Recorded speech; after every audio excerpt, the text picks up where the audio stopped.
So with skincare, you have to be using these products really consistently. I always say consistency is key. Our skin is not like a light switch you can just flip on and off. The skin takes time to remodel. It takes time for collagen to build.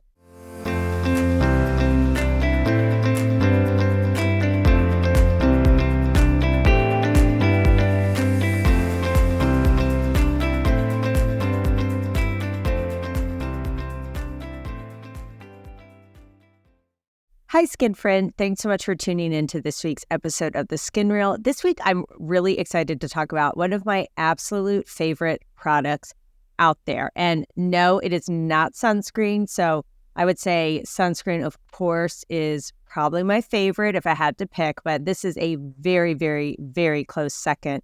And I know that I am not alone. This is like a fan favorite pretty universally amongst dermatologists. Every now and then I find someone who is not as big a fan, but in general, this is something that as dermatologists, we are recommending all the time to our patients, and we are using it all the time and consistently. So what is this magic ingredient that I'm talking about? Well, I am sure you have heard of it. This is retinoic acid or retinol. So things like tretinoin or over-the-counter retinols. That is what I am talking about today. And I'm going to talk about why this is such a powerful ingredient and why I love it so much. And then I'm going to talk about some of the negative side effects that can happen with it. So just like with everything, with all medications, there are pluses and minuses. There are things that it does really, really well. And then, of course, there's some side effects to be aware of. And hopefully I can help give you some guidance on how to mitigate those side effects so that you can really use this ingredient and really reap the benefits. So I am so glad you tuned in. Let's dive in. Now, you have probably heard about retinols and retinoids, and you might be thinking, yeah, I've heard of them, but what are they? And in my dermatology practice, not a day goes by where I am not recommending this to someone or telling them about this. And I am a skin minimalist through and through. I do not like to use a lot of products. I actually hate the feel of a lot of things on my skin. So when people talk about layering skincare, I want no part of that. To me, that just makes my skin feel sticky and heavy, and I tend to have oily skin or at least combination skin, and that is the last thing I want is lots of products on my face. So I'm really selective about what I use, and I also don't want to spend a lot of time. So if this sounds like you, then you definitely want to get to know retinols and retinoids. Now, let's just start at the beginning. What are these products? They are vitamin A derivatives. And so you may have seen some crazy trends where people say, well, just eat a lot of carrots. Well, that could give you a lot of vitamin A, but it also can turn your skin orange. So I would recommend just getting a prescription or using a product containing vitamin A rather than eating tons and tons of carrots for this. Retinol and retinoid, and I might kind of use them interchangeably, but here's sort of the breakdown. A retinoid is retinoic acid, and this is a prescription. And one of the most common is called tretinoin, or the trade name oftentimes is called Retin-A. So that is a prescription you get from your dermatologist, and it can vary in different strengths from 0.025 to 0.5 to 0.1%. In contrast, retinols are over the counter. And retinols, through an enzymatic reaction, have to be converted to retinoic acid in your skin to be effective. And they are, in general, weaker. A lot of times, the over-the-counter products don't even specify the percentage of retinol that's in their products. So I sort of feel like if you're going to do it, just kind of go big, do the prescription where we have really solid data. But if you can't, then an over-the-counter product is not a bad idea. You just want to look for something with retinol in it and just know it's going to be milder, it's going to be weaker, but you still will see some benefit. Now, just to kind of muddy the water a little bit, there's also a third one that you can get, and this is called adapalene, and it's a third generation retinoic acid. And it comes in several different strengths. The nice thing is it's sort of in the midway point between retinol and retinoids. And so if you have trouble tolerating a retinoid, a prescription tretinoin, you could try an adapalene, which is a little stronger than just the retinols that are over the counter. So you have sub options here, but in general, I'm just going to talk about retinols and retinoids.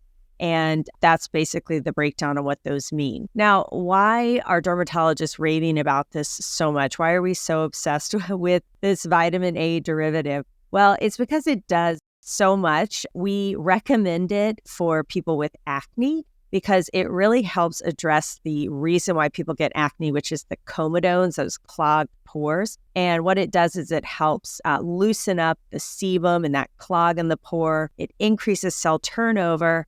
And it also helps boost collagen, and it can improve some of the dark discolorations that you can get with acne, as well as some of the acne scarring.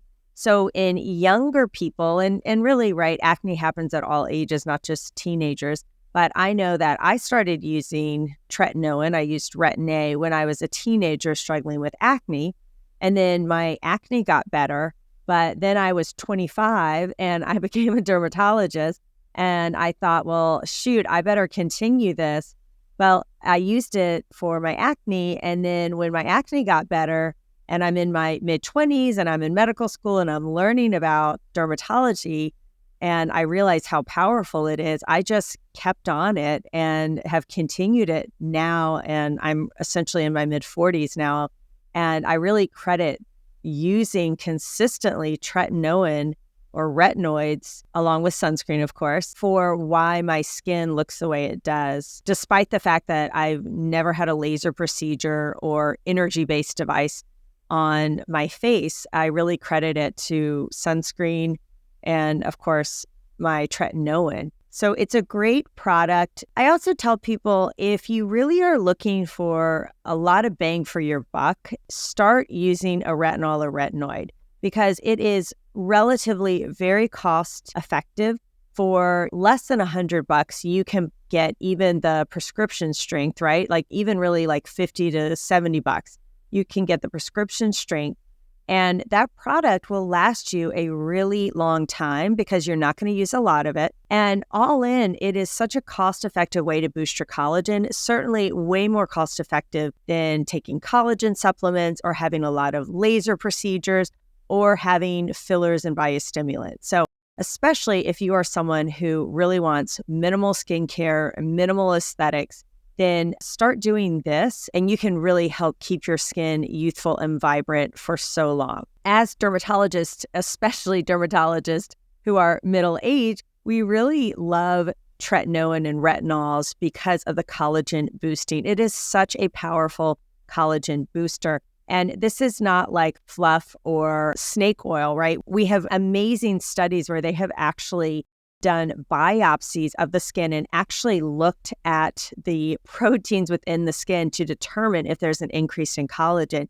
And you can clearly see the thickening of the skin and the boosting of collagen in the dermis after using these products. So we have a lot of great data on their efficacy versus some other procedures like some of these at-home devices and other things that we aren't really sure if they work or not. Maybe they do, maybe they don't. We have really good solid data for the use of retinols and retinoids, especially the prescription strength. Now you might be saying, well, why isn't everyone using it if it's so amazing? And that's because it does have some side effects, just like with everything, right?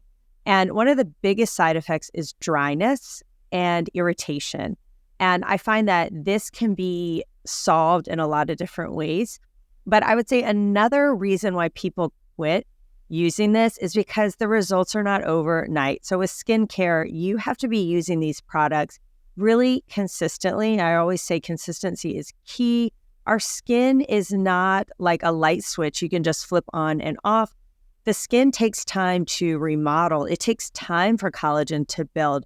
And I will tell people it's like working out or training for a marathon. You don't just go out and run a marathon, right? And I'm guessing because I'm not a runner and I've actually never done anything more than a 5K. But I imagine if I were going to start running a marathon, I would not just go out tomorrow and run the 23.1 miles or whatever it is. I would start out slowly and I would build up to it. I might start out with a 1 mile run. And then the next week, I might boost it to 2 to 3 miles.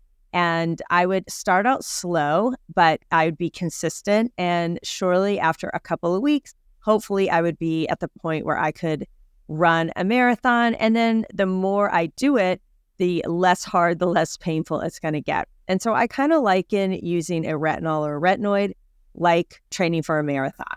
It doesn't happen overnight, but if you stick with it, you will get through and you will see the results. I can promise you that. I can almost point out in a lineup who is consistently using a retinoid because they just have this glow about their skin. Their skin just looks so even and uniform and vibrant and gorgeous. And so if this is what you're going for, and honestly, like who doesn't want this, then try to incorporate this powerful ingredient in your skincare routine. Now, a couple things to know about it. Start low, start slow. This prescription or this medicine, or really I should say this product, you want to use at night. It's not something you use in the morning and you just use it once a day and at night. And I always tell people, especially if you are using the prescription variety, you just need a pea. Now, a pea, think about the frozen peas sitting in your freezer that you're not eating, okay? They're tiny, a couple millimeters. They're not big at all. So that tiny little pea is all you need. And I also recommend starting out at a lower dose and then building up to it. So you may even want to start out with an over-the-counter variety or adapalene and then kind of work up, build up to the prescription strength if you want or you feel like you need it. Now, the best way to do this is to wash your face, gentle cleanser, and then let your skin dry. Now, I know a lot of times we say to apply stuff when your skin is wet, especially moisturizers. The reason we say that is because it will actually absorb better into wet skin. But if you put your retinoid onto wet skin, you're going to have increased absorption. And guess what? Increased irritation, redness, dryness. You're going to hate it and you're not going to use it. So let your skin get nice and dry. For most people, go ahead and put a moisturizer on when your skin is a little bit damp to hydrate your skin. And then what I do is I wait until I am literally about to jump into bed. I've said goodnight to my kids. I brush my teeth, all of that good stuff. And it is the last thing I do. I put that tiny little pea on and I rub it all over my face. Now, here's something I wish I had started doing in my 20s, but also include your neck. You will thank me. And heck, you can even do your upper chest, what we call the décolletage area. And I'm also putting it on the tops of my hands. Now, these are areas I did not use or I did not apply the tretinoin on before. But now that I'm in my 40s and I see how well it's worked on my face, I'm like, shoot, I wish I had been doing that. So remember, your face actually really goes from your chest to your scalp. So go ahead and also do it on your neck, your upper chest. You can even do it on the tops of your hands. Honestly, you really can put this anywhere you want collagen boosting. So if you feel like you're getting crepiness or saggy skin around your knees or on your arms, like your forearms, you could put it on there as well. Now, I will say if you find you are putting it on a ton of body areas, you may just want to get a retinol over-the-counter moisturizer that has it in it, because you're going to be covering such a wide surface area. It just makes it simpler. And you may find that it's a little irritating on skin like the neck because the skin is really thin there. So you may need to use something that's not quite as strong. But there really is no reason not to use it wherever you feel like you want collagen boosting. But I would say the most common are your face, but go ahead and extend it down into your neck. Now, here are some of the mistakes I see people making. They use too much. They're not just doing a pea-size amount. They are using it as if it's a moisturizer and really spreading it on thickly. That is just going to cause more irritation. I know sometimes we think if this much is good, then triple that is better, but that's not the case. You're going to get increased irritation. You're going to stop using it. Another issue I see people doing is they're putting it on right after they wash their face. Their skin is still wet and they're getting too much absorption. The third thing I see is that people are using it too frequently. Now, when I was younger, I could use it every single day with really just some mild dryness in the morning. Now that I'm older, I cannot use it every day, and I'm also not using as strong a strength. And that's okay, that's fine. What I do now is I use it a couple times a week. So I try to use it probably 3 to 4 times a week. And in the beginning, you want to use it once or twice a week, which is no problem at all. Again, start low, start slow. I know that the skin cycling trend is really popular, and dermatologists, we've been doing this for a long time, but there is no problem with cycling and just using your moisturizer one night, or maybe using an over-the-counter retinol one night and then using your prescription the other. But don't do it every night, certainly not in the beginning. Build up to it. And you may find if you're starting in the winter, you really can only tolerate it once or twice a week, versus if you are doing it in the summer, you might be able to do it more often. Now, in the morning, you may notice you've got some dryness and irritation, so you may just need to use a thicker moisturizer on the mornings after you've used your retinol or retinoic acid if your skin is dry. And what I tell my patients is or at least what I tell myself is, my goal is actually just a slight bit of dryness and flakiness, because then I feel like it's really working. Now, I don't want my whole face looking like it's peeling and having to slug during the day just to keep my skin hydrated, but I always aim for just a smidgen, just a teeny tiny bit of dryness and flaking. Then I feel like I'm getting the maximum benefit, and I just put on a little extra moisturizer the next morning. So it's really not that big a deal. Now, another mistake I see people make when they are using a retinol or retinoid is that they are using too many actives. And again, I always harp on this, that you have got to keep your skincare simple. When you're doing too much and too often, it is going to mess things up. Your skin's going to get irritated. You're going to damage your skin barrier, and then nothing is going to work. And you're going to get frustrated, and you're not going to get the results you want. So especially when you're using these products in the beginning, it really should be sort of the only active you're using at that time at night. Don't try to pair it with an alpha hydroxy acid or a beta hydroxy acid at night as well. That's going to be much too drying. You're going to get way more exfoliation. And if you really are maximizing your retinol or retinoid, you're going to get exfoliation. You're going to get that dryness and flaking that I said is kind of my goal. So I don't feel the need to use any extra exfoliating products because my retinoid is doing that work for me. So for a lot of people, you don't need those extra ingredients. And if you are going to do them, then make sure your skin's cycling. So do those other actives on one night and then do your retinol or retinoid on another night. Do not combine them together. Your skin is going to be way, way, way too irritated. And then you're going to stop everything and feel like nothing worked. So those are just some of my pearls for how to tolerate retinols and retinoic acids. I really think most people can do it if they just follow these steps and they don't rush it. They take it slowly. They don't use a lot and be consistent. I know that it really took me about 6 months to really see the benefit when I started using this more for like the anti-aging or collagen boosting benefits. But you will get there, I promise. It will help your acne as well. It will help with fine lines and wrinkles. It will even out your complexion. So if you're prone to hyperpigmentation, it can help with that. It can help with scarring. And I really think if you are a skincare minimalist, this really should be in your armamentarium because it will help your skin for decades and decades to come. I hope that this has been helpful and you've gleaned some pearls on how to safely tolerate and incorporate retinols and retinoids in your skincare routine. And I can't wait to share more great skin education with you next week. That's all I've got for this week's episode of the Skin Real podcast. But here's some great news. One of the most valuable things you can do to help me and other new potential listeners to find my show is for you to both rate this show and leave a review.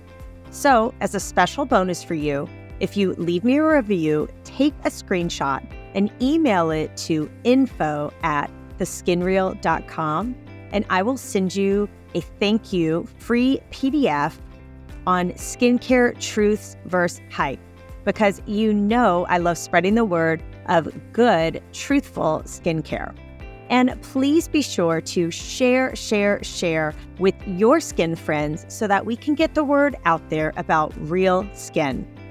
And until next time, remember, No matter where you are in your skincare journey, always remember to love the skin you're in, because real skincare from real experts can be real simple.